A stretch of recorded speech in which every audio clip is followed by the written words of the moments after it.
You want to know the worst sound in the world? It's not a scream. It's not a crash. It's silence. The silence in your own head after the world has decided you don't get to have a voice anymore. After you've made a mistake that can't be taken back. My name is Leo, and I used to build things. Now, I just sand.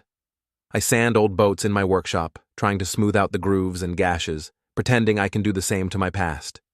5 years, one text message. A little girl on a bicycle. They tell you it's an accident, but they don't tell you how to live with the echo. I saw that same hollow echo in the kid next door, Sam, all rage and sharp corners like shattered glass.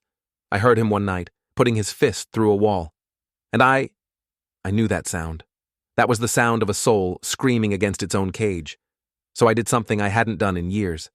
I reached out, not with words, what good were my words, but with my hands. I held out a cold drink and said, "I've got a boat rib that needs holding." He looked at me like I was insane, but he followed. In my shop, we didn't talk about our pain. We talked about grain and glue, about steam and pressure. I taught him how to make something broken hold water again, and slowly, the kid started to talk. About his no-good dad, his lost mom. I just listened, my sandpaper moving in rhythm with his words. Then came the night he showed up, buzzing like a downed power line, bragging about stealing a car. The pride in his voice was a knife in my gut.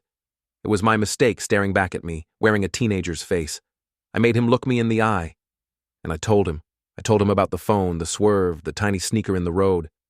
"You think this makes you a man?" I asked him, my voice cracking. "This isn't strength, son.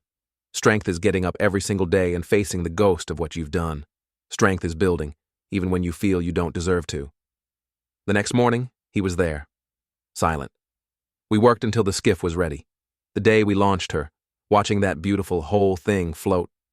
Sam just looked at me and nodded. It wasn't forgiveness. I'm still working on that one myself, but it was a start, for both of us. I finally understood, you don't overcome the storm by running from it. You build a boat, and you help someone else build theirs.